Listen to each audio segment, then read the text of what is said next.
gustaría comenzar. ¿Cómo concibe usted el periodismo actualmente? Como está concebido desde que se empezó a practicar esto de informar a muchos lo que saben poco.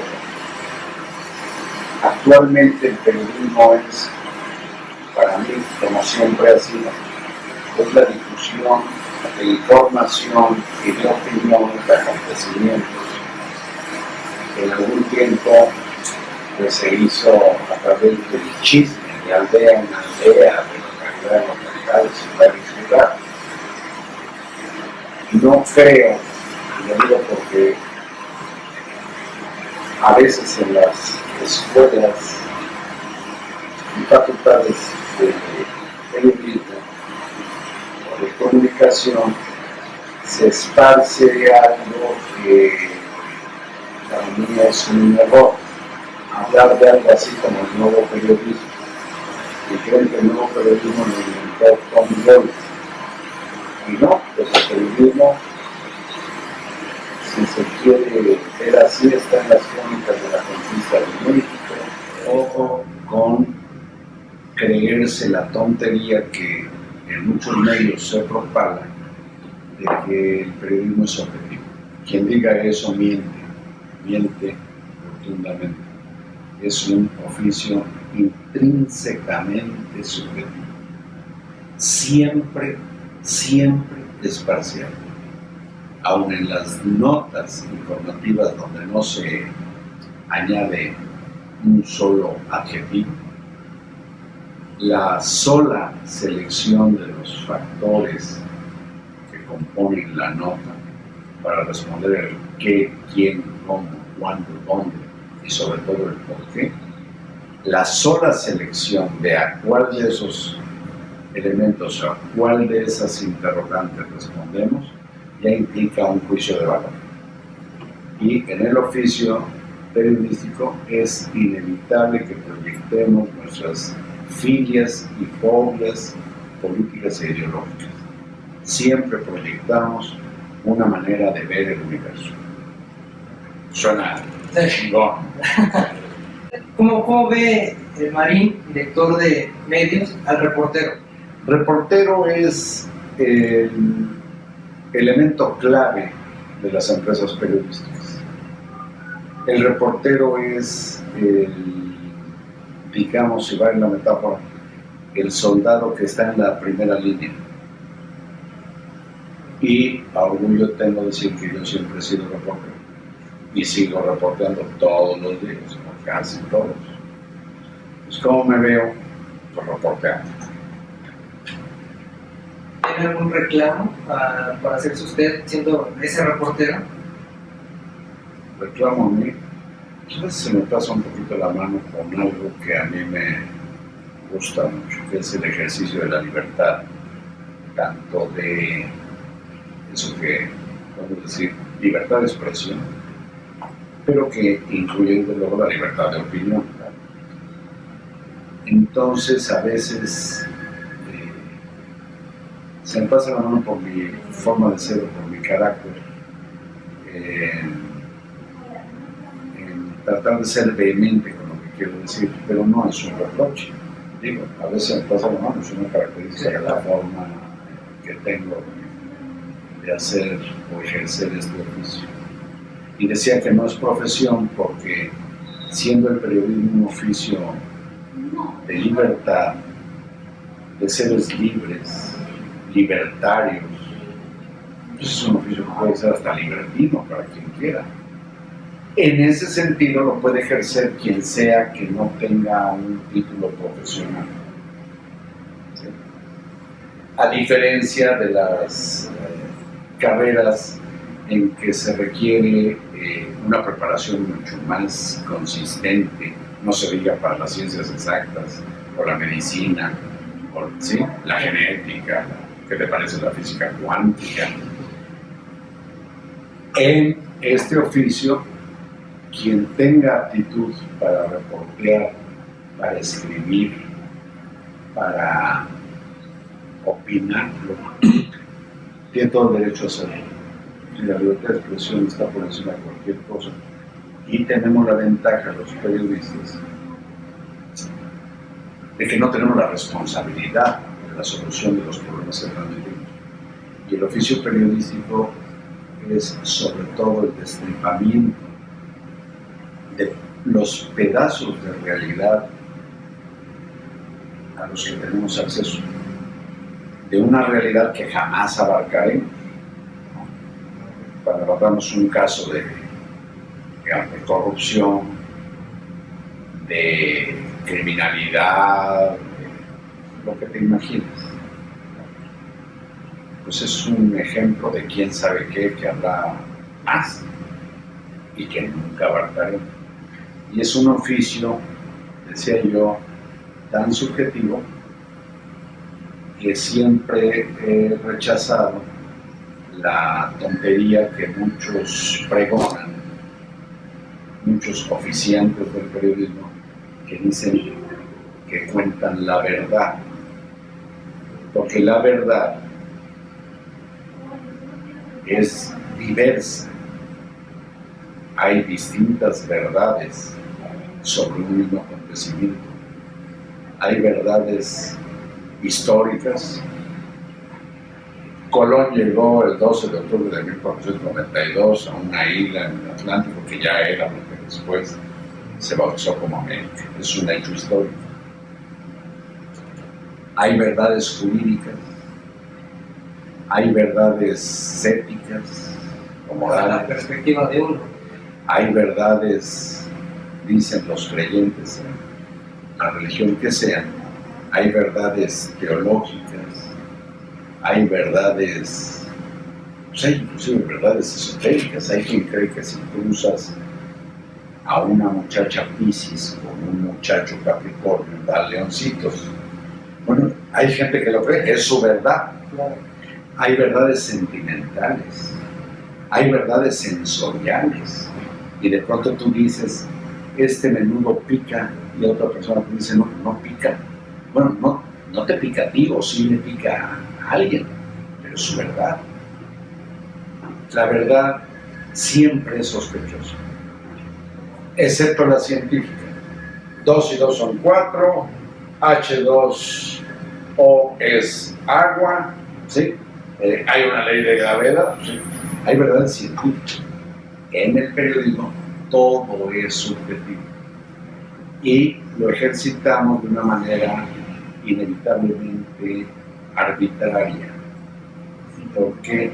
Porque la realidad se nos da de manera más bien imprevisible y caótica. Así sea que narremos, ¿qué te parece? Lo sucedido en Nochistlán. Todas las versiones, tú puedes llevar a 10 periodistas, a 100 periodistas, a 1000 periodistas, y cada relato será distinto. Y esto se corrobora en una conferencia de prensa. Están distintos medios, 30, 40, nacionales, extranjeros. El declarante o el que convocó o quien convocó a la conferencia de prensa la convocó para una sola cosa, su propósito: dar a conocer algo, denunciar algo, quejarse por algo, no sé, informar algo. Todas las notas que resulten de eso van a ser distintas. ¿Por qué? Pues porque es un trabajo que tiene la combinación, a veces dramática, de que es de interés público, pero a la hora de elaborarlo es estrictamente individual. Y entonces... Pero sí pescaste lo que te digo. Sí. Lo que te estoy diciendo es de posgrado, pues te saldría muy caro. Pero me llama algo mucho la atención. O sea, cualquiera puede hacer periodismo. Pero entonces, ¿qué diferencia hay entre el periodismo y el reportero ciudadano? O sea, ¿por qué? Bueno, esto de reportero ciudadano, a ver, te voy a aceptar el término sin conceder. Es decir, aceptando sin conceder la propuesta de reportero ciudadano, no es lo mismo que un señor que se dedica a la actividad que quieras, que no sea la del periodismo, vaya por el periférico, presencie un asalto como ha ocurrido en en estos primeros días de octubre y vea que hay un asalto y lo grabe con su celular y lo lance o lo suba al vecindario cibernético a través de un tweet o de Facebook o de lo que quieras, a un reportero cuya actividad cotidiana es reportear y que por lo tanto requiere una formación que implica un entrenamiento para el dominio del oficio. Entonces eso de reportero ciudadano yo lo tomo con una distancia, una relatividad real, porque me enteré porque un ciudadano lanzó algo y nos enteramos, pero no se dedica a eso el reportero ciudadano. El asunto es que la enseñanza, ojalá impartida por periodistas, no por teóricos de la información o del periodismo, del oficio periodístico, se tiene que aprender, entre otras cosas, los géneros periodísticos, para saber, por ejemplo, los factores de interés. ¿Por qué una nota interesa al público o debiera interesarlo? Pues por su magnitud, por su trascendencia, por su rareza, porque es una nota que entraña paradojas aparentemente insalvables, por la oportunidad, es decir, hay factores de interés periodístico que hay que estudiar para saber qué es lo que puede importar más a la gente. Una nota que ocurre en un crucero de la colonia Narvarte en la Ciudad de México no puede, en términos generales, ser tan importante como algo que afecte a toda la Ciudad de México o a todo el país o a todo el continente americano. ¿Sí? No hay un acontecimiento más importante, nunca lo ha habido, que la salida del sol o el amanecer. Piénsalo. Gracias al sol se da, entre otras cosas, el proceso de fotosíntesis y viene ahí toda la cadena alimenticia, el origen de la vida misma. Nunca será nota la salida del sol. Nunca verás como nota principal en un noticiario, en un periódico, el sol salió hoy a las 5:22 mgm. La nota es el eclipse. Y las notas periodísticas que mayor atención concitan son las que tienen el factor conflicto. El conflicto es el principal grado de interés periodístico. En más de 15 años no ha habido una nota más importante que los avionazos en las Torres Gemelas, en el Pentágono. No ha habido nada de ese tamaño. Un partido de fútbol, ¿por qué interesa? Porque hay un conflicto, hay una competencia, una huelga, una quiebra económica, un desastre natural. Contra eso, ninguna nota se sobrepone. Son muy periodísticas las notas, son además positivas, son amables. De interés. No, las que voy a decir. Las notas, por ejemplo, de avances científicos, una vacuna contra el VIH-Sida, la llegada de una nave a Marte, en su momento el hombre en la Luna. Son notas científicas que atraen interés. Las notas culturales.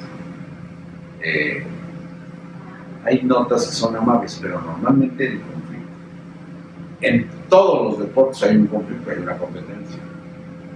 Y bien a bien, los periodistas, no eso que dijiste reportero ciudadano, pero eso no, mamoncísimo, eso, ten mucho cuidado. A veces la fortuna hace que una persona que no se dedica al periodismo atestigua y documenta un hecho al que los periodistas no tuvimos oportunidad de tener acceso.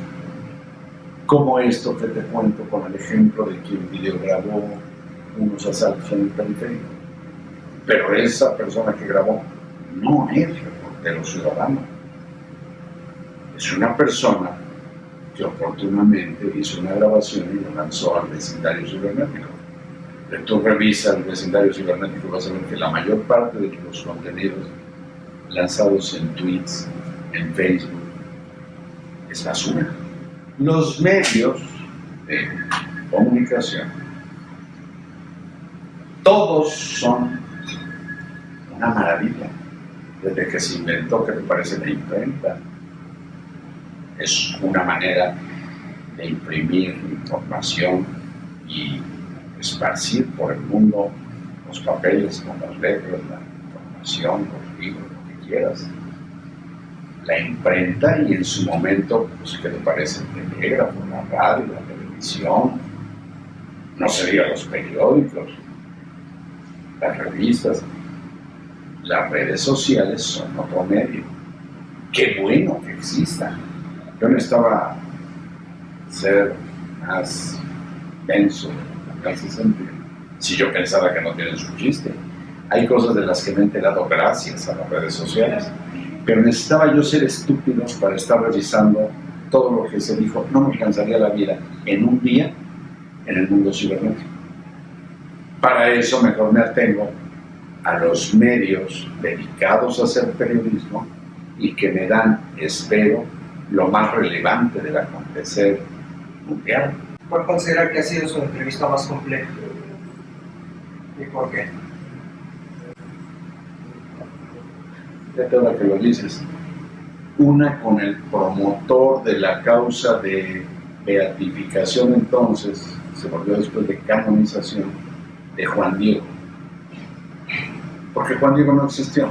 Eso lo tengo estudiado bien, o reporteado más bien. Y puedo demostrar que no existió Juan Diego. Y el promotor, es decir, la persona que en nombre del Arzobispado de México llevó el caso a Roma para beatificar primero y después canonizar a Juan Diego, fue Monseñor Enrique Salazar. Y tuve una entrevista con él como de 3 horas, en que lo que le propuse es que me permitiera ser el abogado del diablo. Y creo que es una de las entrevistas más complejas y, por cierto, que más me gustan que haya hecho. Pero el periodismo no solo entrevista, es también crónica, es también nota informativa, es también reportaje. El reportaje es el género mayor del periodismo. Y en reportajes pues, tengo también algunas cosas por ahí en la memoria que me dieron, digamos, una cierta, si no es que gran satisfacción. Me tocó, por ejemplo, dar a conocer periodísticamente, demostrar la existencia. Fue por 1980. Mis abuelos eran óvulos descarriados. Cuando yo di a conocer los documentos probatorios de la existencia de la Brigada Blanca, que era un grupo paramilitar de exterminio de opositores al gobierno. Podía conocer el testamento de Emilio Azcárraga. Podía conocer el narcotráfico en el ejército con un disquete en ese tiempo del secretario de la Defensa. ¿Por qué no tocó diversos temas ahora que tuvo la entrevista con el presidente Enrique Peña Nieto? Sé que el presidente de la República está obligado a saber más que tú y yo juntos. Está obligado a saber más que todos o cualquier mexicano. Desde su óptica, no fue un error. Tuvo, para mí, la calidad de decir que la popularidad no importó. Según él, le importa lo que suceda con México si el imbécil Trump gana la presidencia. Y yo sé que honra a un ofendido recibir en su casa al ofensor. Tú, si tienes una pandilla de pelafustanes cerca de tu casa, te sugiero que les invites a que sea un refresco o unas chelas. ¿Por qué? Porque en algún momento te pueden romper la madre. Entonces es un buen gesto tender la mano. Si eso trae consecuencias, es un error. A mí no me gustó que no hiciera público el presidente el sentido, digamos, de molestia de no sé cuántos mexicanos. Y también estoy consciente que Enrique Peña Nieto en su momento lo eligieron 19 millones de personas. A mí nadie me nombró para que yo fuera a plantear lo que me atrevía a exponerle al arranque de la conversación, que fue que iba yo a exponer los sentimientos de la nación. No, pues así se lo dije, pero eran mis sentimientos. ¿Yo quién soy para tener en mi cabeza los sentimientos de la nación? ¿Por qué no le pregunté otras cosas? Porque no me importaba preguntarle otras cosas. Ojo, periodista que no lee no es periodista. Tienes que leer mucho. Yo en las clases, cuando impartí clases, lo mismo para la UNAM que para la Ibero. ¿Por qué nunca dio clases en la septiembre? Ni si a otras universidades. ¿Por qué nunca me invitaron? Pues no. Cuando impartía clases, te decía, yo lo que hacía era, más que dar teoría, hacer talleres de redacción. E imponía la lectura de un libro cada semana. Y entonces yo quería que me escribieras el cuento de Caperucita Roja como nota informativa, que empieza pues con el asesinato de la abuela por la almorzada que se dio el lobo, ¿no?